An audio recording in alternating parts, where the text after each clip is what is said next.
नमस्कार दोस्तों, स्वागत है आप सबका एक बार फिर से क्रिएटर IYS में। आज हमारी टीम पहुंची है मथुरा के श्रीनाथपुरम कॉलोनी लाजपत नगर में स्थित हृदयांश हॉस्पिटल में, जो शहर के सबसे ट्रस्टेड और वेल इक्विप्ड हॉस्पिटल में से एक माना जाता है। यहाँ मिले डॉक्टर हर्षित जैन से, जो एक एक्सपीरियंस जॉइंट ऑर्थोपेडिक सर्जन हैं और अपने एक्सपर्टाइज और डेडिकेशन के लिए काफ़ी जाने जाते हैं। हॉस्पिटल की बात करें तो यहाँ आपको मिलती है high quality ICU wards, advance surgical facilities और एक फुली इक्विप्ड ट्रॉमा सेंटर, जहां हर तरह के केसेस को बेस्ट पॉसिबल ट्रीटमेंट दिया जाता है।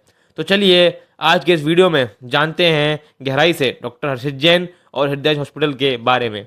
सभी दर्शकों को मेरा एक बार फिर नमस्कार। आज मेरे साथ हैं डॉक्टर हर्षित जैन साहब, जो हृदयांश हॉस्पिटल के डायरेक्टर भी हैं और जॉइंट ऑर्थोपेडिक सर्जन हैं। सर, सबसे पहले तो मुस्कुराते भारत के इस खास शो में एक बार फिर आपका स्वागत है। नमस्कार सर। आज सर हम जो ये पॉडकास्ट कर रहे हैं, ये पब्लिक हित में कर रहे हैं सर, जो जन समस्याएं पब्लिक को रहती है। सर, चोट लगने पे सबसे पहले एक जॉइंट रिप्लेसमेंट सर्जन की निगाह में क्या करना चाहिए पेशेंट को? नमस्कार सर। सबसे पहले तो मैं मुस्कुराते भारत को आभार प्रकट करना चाहूँगा कि इन्होंने बहुत ही अच्छी पहल एक शहरवासियों के लिए निकाली है, जिसमें कि डॉक्टरों से और विभिन्न लोगों से बात करके जो जागरूकता फैलाने के लिए काम किया है, वो काफ़ी सराहनीय है। ठीक है, तो आप बात करते हैं कि सबसे पहले पूछा जा रहा है कि चोट लगने के बाद आपको क्या करना चाहिए।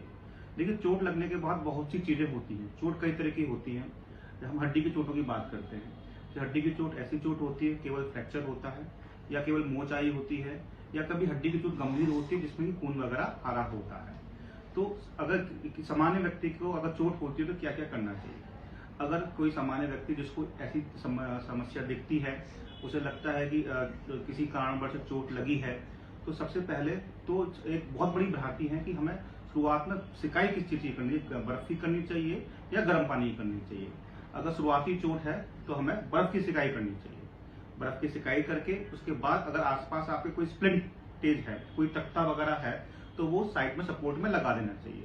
ऐसे में जो फ्रैक्चर होगा वो हिलेगा नहीं और दर्द और मांसपेशियों में राहत मिलेगी। इसके बाद तुरंत अपने नजदीकी डॉक्टर को दिखाना चाहिए। ये मैं जरूर कहूंगा कि देसी नुस्खा अपनाने से पहले डॉक्टर को दिखाना बहुत जरूरी है। कई बार ऐसा हो जाता है कि 5-6 दिन तक आप देसी नुस्खों से इलाज करते रहते हैं, चोट नहीं जाती और 5-6 दिन बाद पता लगता है फ्रैक्चर है, फिर इसको ट्रीट करना थोड़ा डिफिकल्ट हो जाता है।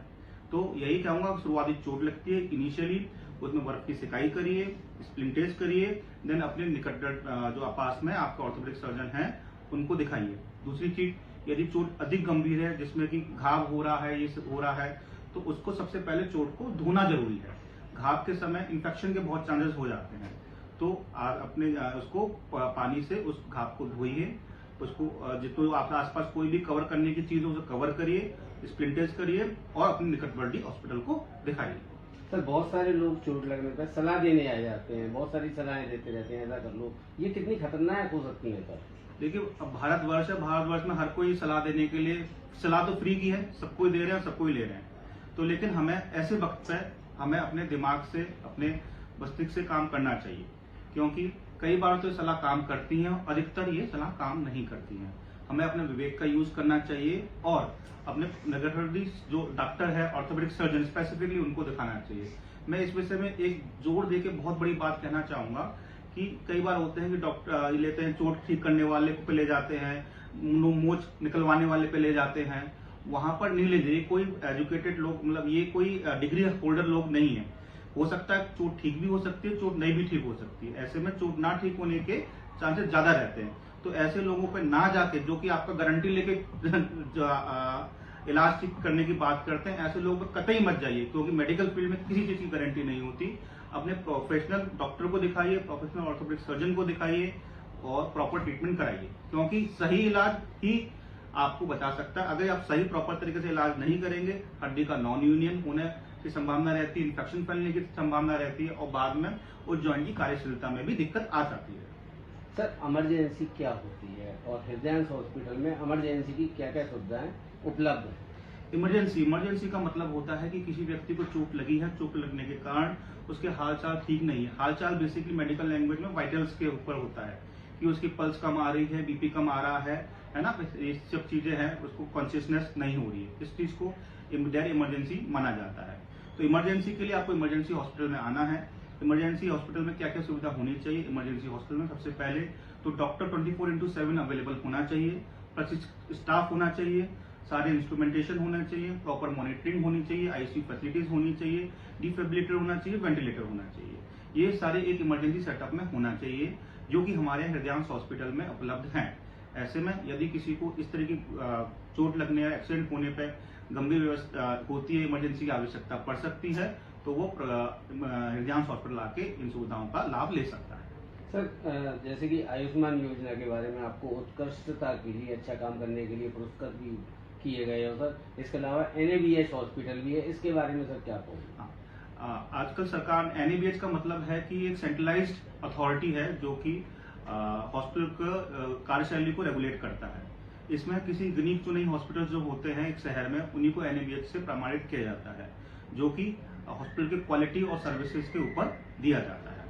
तो NABH यदि कोई हॉस्पिटल NABH प्रमाणित है, तो इसका मतलब है कि वहां पर सभी तरह की उच्च कोटि की सुविधाएं पर्याप्त मात्रा में उपलब्ध है।